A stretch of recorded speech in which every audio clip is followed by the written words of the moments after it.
You know, welcome to our first annual. We'll have it next year as well, and the year after that. Okay. Novel Writing Month, which is November. And my first guest author is John Amodeo.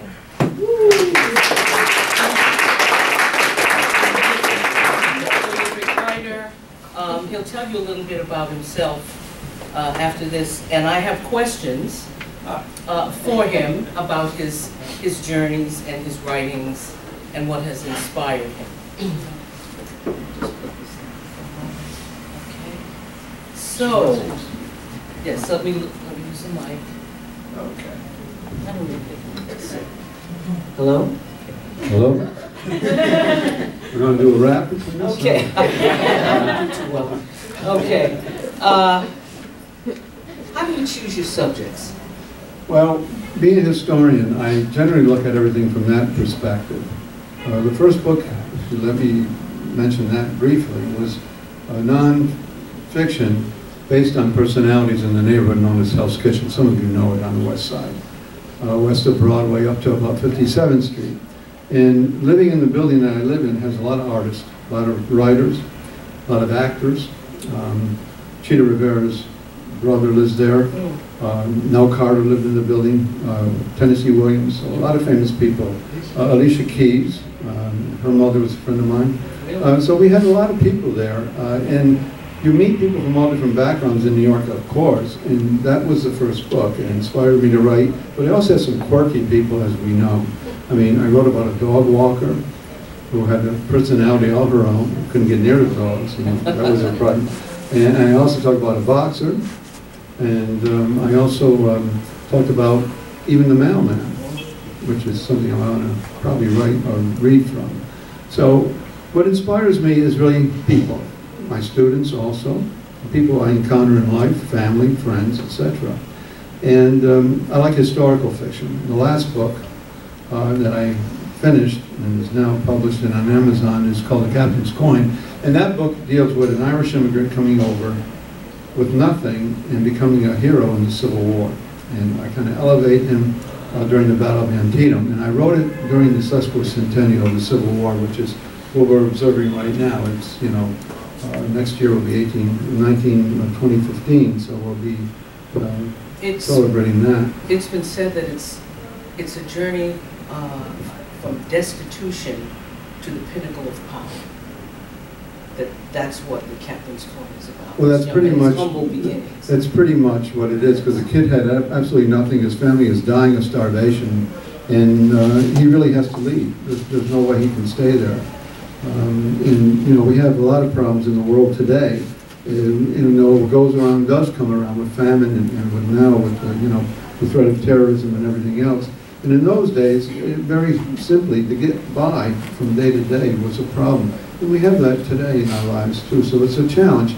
So what you write about are challenges and how you overcome them. Or you write about a certain person that you put in your head and you elevate that person, as you said, and you make that person a hero or a villain if you want.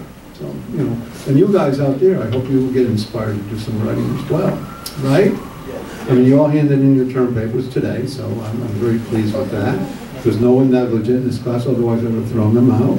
And so we do have a good group right here in front of us, and I think a lot of them have a lot, they might have some questions too, and they are very eager to learn, and that's what I like about my students. I learn from them, and you learn as much from your students as I hope you give to them as well. You give your energy, your love, as well as your passion. You know? How do you research a subject's life? Well, to use the Captain's Coin, I knew enough about the famine in Ireland, but I did some research. I even spoke to people who were immigrated here from Ireland, who obviously their ancestors came here years and years ago. And I found out that the cities in Ireland where it was affected, or the counties actually, was affected the worst by the famine. And I used that as a pretext and used the fictional character revolving around actual historical facts.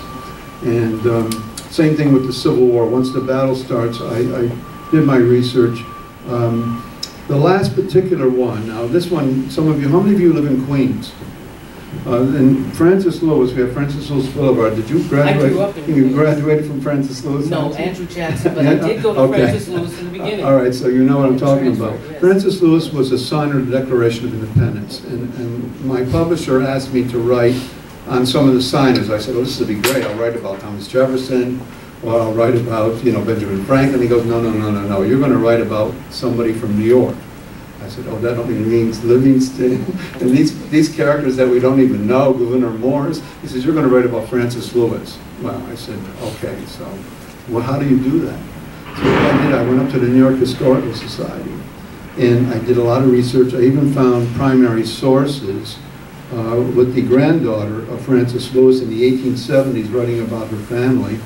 And, the people at that place, you have to be very careful. You turn the page, they're looking at you, You've got to be so careful because those are really, really pristine documents and you keep them under cover all the time. Archival documents. Very important. So I found an awful lot of information about Francis Lewis.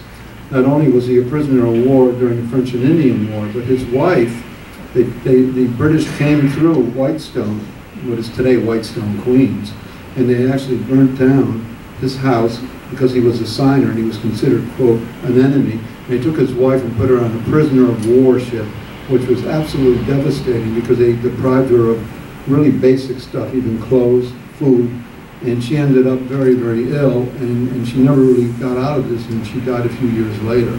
And so the research was very good. I went to New York Public as well, New York Public on 42nd, and I went to the archival section, and having done a lot of work for thesis and master's degrees, etc. So it's familiar with a lot of the research and really the methodology. But you learn your subject, and I learned to appreciate who Francis Lewis was. He was really a hero. He's buried down on Wall Street, right at Trinity Church, right at Wall Street there, by Trinity Church courtyard there. So it's fun. I mean, you have to be a detective. Some of you are going to go into forensics. Some of you are going to go and work for places like the police department and other things like that, or work with the city, or investigate abuse, etc. And you're going to do a lot of research, and you'll find that the research will help you. And here in school, the professors, I hope, and I know, are doing that, setting the stage for you so that when you do get your degree and all, you'll be all set, and you can even expand upon it and increase, increase the greater good, really, the greater good of society. Perfect entree to the next question. Okay, here we go. Do you use library resources for any of your research? Never. Yeah, of course. Yeah, of course I do. Yes, absolutely. You have to. You don't want to make up things. I mean, the Captain's Coin. Yeah, it's fictional history, but it revolves around the Civil War, and I'm certainly not going to, besmirch what went on in the 1860s with slavery and Lincoln and the Emancipation Proclamation. And this young man who was really quite ignorant of American history when he comes here, he's only 13, gets to appreciate the struggles because he does go down south and see slavery firsthand, etc. So to do the research, you've got to go into your subject and you've got to expand on it. And you've got to like it too. I mean, and you've got to know what your limitations are. I mean, you can't, just say I'm doing a paper on Irish immigration, for example. You've got to take one particular episode, make that person the focal point, make something happen to him when he comes to New York, either good or bad, and let that be the thrust of your whole energy, and the book becomes a thematic approach. It becomes a theme. And you use that theme. So what is the theme of the Captain's Coin? Well, it's similar to the others. It's a person struggling. To give you another example, you see a picture here. Well, it's not a This is blessed or cursed. Rayco Saunders is a friend of mine. He's a boxer who's been through hell and back. Found his mother dead of an overdose, became a drug dealer, did time in jail, and when he got out, he became a professional boxer. And today, he's been cited by the mayor of Pittsburgh, where he lives, for all the charitable work that he does in helping young people. So one person can make a big difference. And he was a perfect example. He got in touch with me, thank God for the internet, when the Voices of Hell's Kitchen came out. He liked the chapter on the boxer, and he says, I need somebody to write. I went out to Pittsburgh to see him. I get there and he's not there. I had found out he'd been arrested the night before. And what happened was the charges were dropped. Hi, Dr. Burke. How are you? It was one of your students here, Dr. Burke. Okay.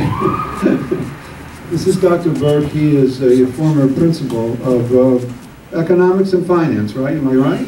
Okay, it's nice to have you here. And what I was saying is, when you deal with real people, you got to be careful because you're interviewing them, and what you put in there, you're kind of micromanaging things. And you can either deal with a person you like or dislike. And I got to appreciate Rayco because of the struggles he went through. And you know, he had been to the point where the police were actually trying to shoot him, and the police ended up in jail because he testified against them. And he had a lot of, you know, negativity, coverage, etc. And they finally realized that he had emerged the one that was correct. He knew what was going on. He knew where all the bodies were, so to speak, you know.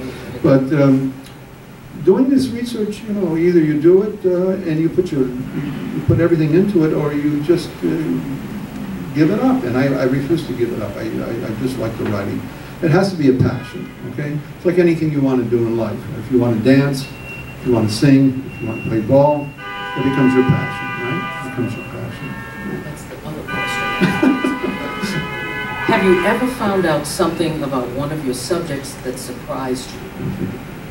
Yeah, like when they took away my contract and I couldn't write about it. And I found out that, you know, not everybody in this world you can trust, so you got to be careful. And any of you out there who are going to write, make sure you have a contract, like in anything in life, right? Make sure you have it in writing, because it really can be a problem. Things worked out in the long run, I must say, but I don't know if I answered that properly or not. But I think you really have to be careful. If you're dealing with somebody else and you're writing about somebody else, have a contract between them. I'm working with Vic Martinez now. Some of you know who he is. Bodybuilder, and he has quite a story to tell. And he's now in Colombia. He goes all over the world. And he was like #7 in Mr. Olympia this year. And they really screwed him out of the contest in '07 because there was a lot of politics. And that's a lot what the book is going to be about as well. And you know, so even people at the top sometimes get to the point where they have to be careful themselves because things, you know, extraneous circumstances come in this case politics and other things, and it wasn't fair. It wasn't fair at all. Why did you choose to become an author? Boredom. I was retired, and you know, there's just so much you can do when you're retired. I mean, there's just so much time you can spend in the gym or going to theater. And you got to keep yourself busy. You got to keep yourself active. You've got to do something positive. And it also is on my bucket list. And it was something I wanted to do. And you know, it kind of came to me. I just started writing. I had a lot of free time, and I just started scribbling things, and that's how Voices of Hell's Kitchen came about. And you find it becomes a passion after a while. It becomes your interest. You know, pretty much. Before writing a biography, do you write a short bio sketch? Yeah, I usually try to. If you're writing about a fictional character, right? Like right now, I'm doing something on Sharecropper's son. I know where I'm going with it, but as I'm writing it, I bring in other personalities to it. But I usually have an end goal. I know that this sharecropper's son is going to get out of the Mississippi Delta in 1917. He's going to get drafted into World War I. He's going to see action in World War I. He's going to come back, and he's not going to put up with segregation and the nonsense down south. And he's going to change his life. And that experience is going to change him, the war experience. And that brings in the civil rights movement and everything else, the foundation of the NAACP. So yeah, you have, or at least I have in my head, you know, some warped idea of where I'm going with this.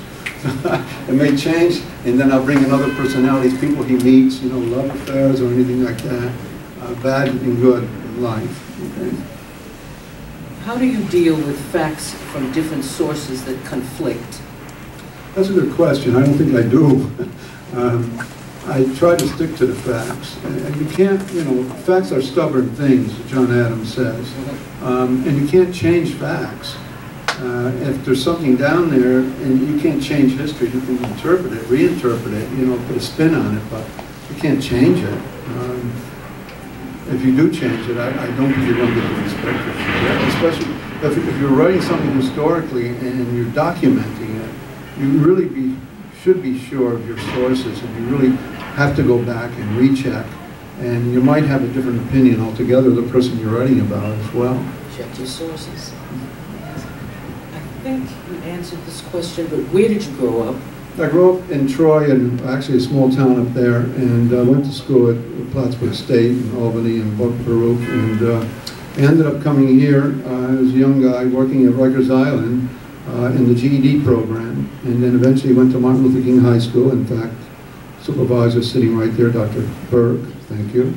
And then was assistant principal at Norman Thomas till I retired in 9 years ago, 10 years ago. What was your favorite subject in school? Well, what do you think? History. American history, post-Civil War history, yeah, pretty much. My students can answer that question, I think, too.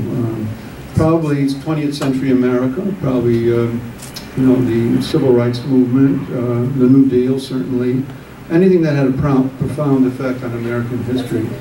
Okay? I don't know, is that your favorite? Okay.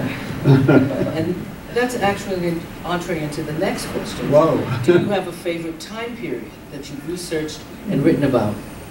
I like the New Deal era, and I like also, I would say the period between the wars too, you know, the Depression, and how people had every day had a struggle, and then finally, you know, how the New Deal did help some people. It didn't affect everybody, but and how it changed lives and how it changed America.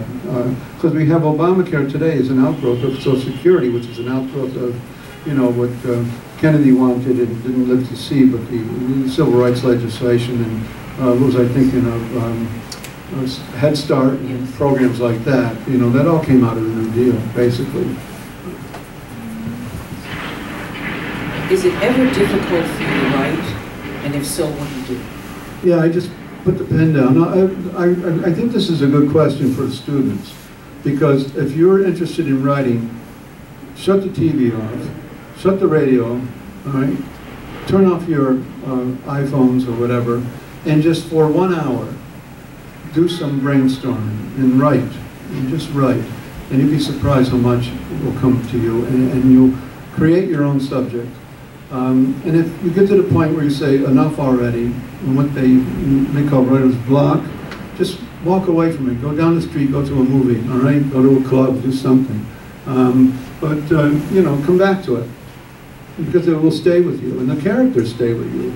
The characters you invent in your head, you know, maybe you have to warp sense of humor, but your characters will stay with you, and then, what did I do with them yesterday? I shouldn't do that, I want to do this to them. If you're writing fiction, you know, you can create your own personalities. When you're writing biography, as you asked before, you've got to watch your sources, be careful with your sources, make sure that you have them correct, you know? What makes a person's life a good subject to write about? Well, the best example I can give you is probably what I just talked about. Someone like Rayco, who has a really had to overcome so much in life, from seeing his mother dying of an overdose to getting into trouble with the law, and then everybody in society pretty much writing him off. And he turns around, he was at a basketball game, and he was looking at a poster of Muhammad Ali, and the person who was in charge, I forgot his name, I think his name is Chuck Sent, I have it in the book. He saw him looking at this poster. He goes, "You think you can fight? Show up here tomorrow." And he did, and he knocked the guy out. And he says, "You're going to go to Golden Gloves whether you want to or not." He says, "You are a boxer." And that's how it started in Pittsburgh, by the way. Okay. 2 more questions after that. How many books have you written? 6, 5 that are published, one that was absconded by a publisher that we don't talk about. And it is published, and I'm glad to say it's not doing quite as well as it should have done. Okay. Last question. What advice can you give to beginning writers? Just sit down and write. Just, you know, take a topic. And you can write about somebody you don't like, or a thematic approach. Write about something that bothers you, and you might do a better job at it. I forgot who the author was, and they asked him, "Do you like to write about people you like?" He says, "No, I like to write about people I don't like." He says, "I get it off my chest, and I'm able to send a message, you know." So that might be it's kind of a strange approach, but it might be one that you might want to consider. Any questions from my students? If not, I was going to read a few portions. So I hand it over Okay. to you. Thank you, Ms. Lee. I want to just take this opportunity to thank Ms. Lee for organizing this. So would you please join me in thanking her?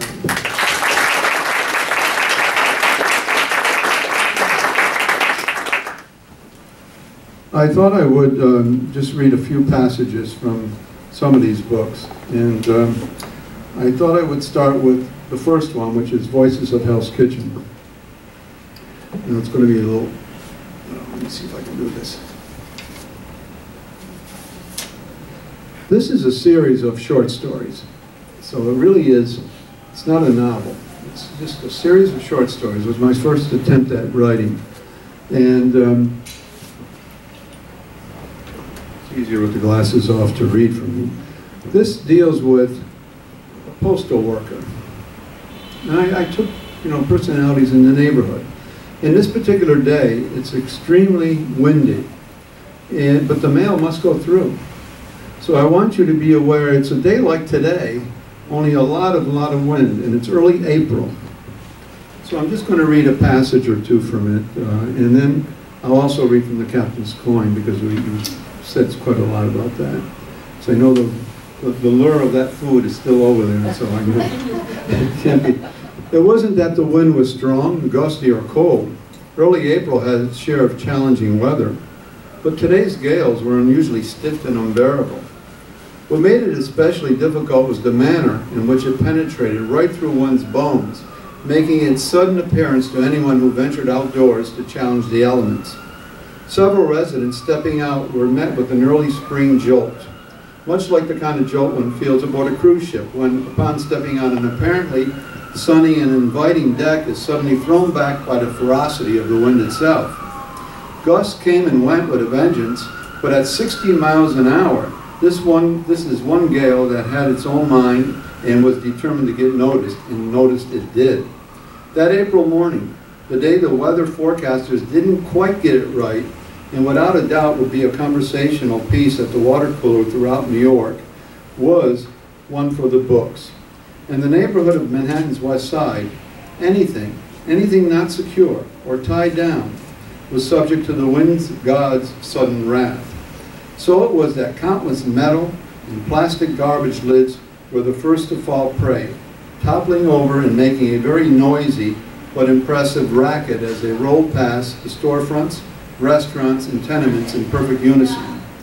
The orderly formation resulted in a most macabre yet beautifully choreographed dance for anybody within eyesight and fortunate enough to observe this free, unique, unrehearsed off-Broadway performance.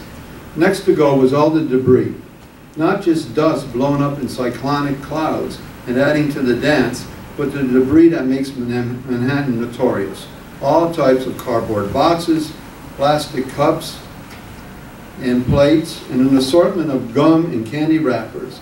Added further to the spectacle was the noisy tin cans. All kinds of cans toppled from soda, beer, and tin cans that bore the names of Goya, Del Monte, Campbell, and Progresso. Refuse left out for garbage collection and now swept out of their canisters as part of this dance, cast now ruled the streets and would not be stopped. Like tough New Yorkers, no one was going to tell them what to do or how to do it. They would have their own way, and to hell with everything else. Navigating his way through this newly created obstacle was perhaps the most important person to the assorted lot that called this part of Hell's Kitchen home, the mailman, Paul. Everybody in the neighborhood knew Paul. He was the type of person you would want around in an emergency. Always punctual, very polite, with a face that had few lines and was pleasant to look at. Leclerc was a proud 10-year vet of the U.S. Postal Service and was known on his route as just Paulie, or the mailman. Delivering the mail along the stretch of windy streets that day, the avenues west of 8th Avenue from 44th to 51st Streets, Paul's challenge today was clearly augmented by the fury of Mother Nature directed at the entire neighborhood. Who knows who's boss around here? Well, I know it's not me. It's the wind today. Indeed, a malodorous stench from uncapped receptacles, whose lids were now well into their strange dance, rolled past Paul, few hitting him and few hitting the side of his mailbag. If Paul were curious to know the outcome of this free entertainment, he would end it with a thunderous climax as the assorted throwaways and debris and cans merged unceremoniously without fanfare into the wall of an abandoned auto parts shop on 11th Avenue. Knowing the challenge would be especially demanding despite the free show unfolding, Clark sighed to himself, "It's going to be one of those days." He quickly re-secured his mail pouch, didn't want any of the mail to fall out, reattached the well-worn leather strap across his precious contents, precious to all the people upstairs, connected to wheels to hasten his rounds. Like a shell-shocked soldier re-entering combat, Paul was ready to face the elements. His first stop was a typical tenement, 612 West 48th Street. "Any mail for 3B today?" Millie Wozniak asked Clerk as he placed the assorted bills, cards, letters, magazines, junk mail, statements carefully into each tenement's box at the first stop.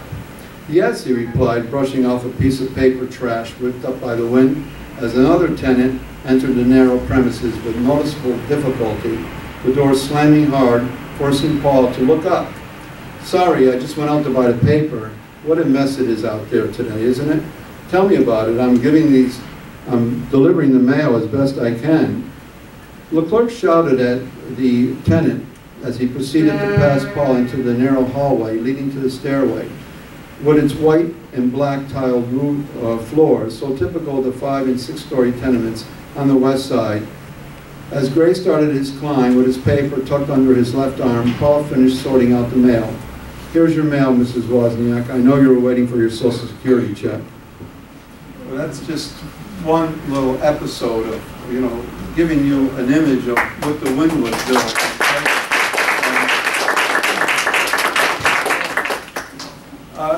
This is the one that is a true story based on the boxer from Pittsburgh, Rayco Saunders. And I just wanted to share just a page or two on this, okay? I just wanted to share a page or two on this one, because I think this one is important for you to know.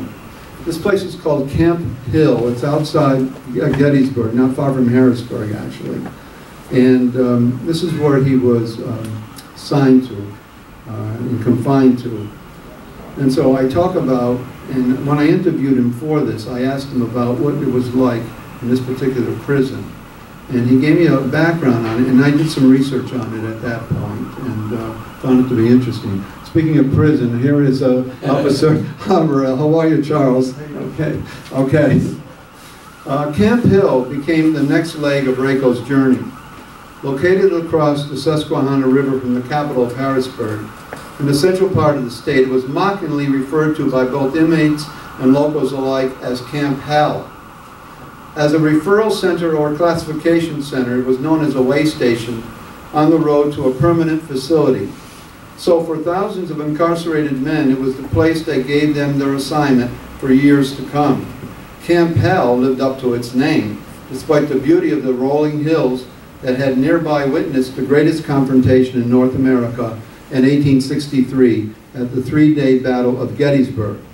For the men at the camp, the battle continued, but it was in jail, and it raged without interruption or fanfare. Gettysburg raged every day with a different name. A never-ending battle that, like the famous one that preceded it a century before, tested the very fiber of every man incarcerated. Dark, confining, with specialized areas, Camp Hill was not to be taken lightly. It had areas for boot camp, for the youth it felt could be saved, as well as designated areas for troubled men, the restricted housing unit, or the specific management unit. Inmates throughout the Commonwealth of Pennsylvania were assigned to quarters and enclosed small units known as cells. Camp Hell became the place where Rayco came to witness the degradation that started when he first entered the system.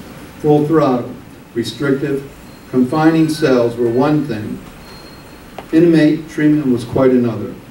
He had heard the stories about this place. To be there and witness the activities was quite another story.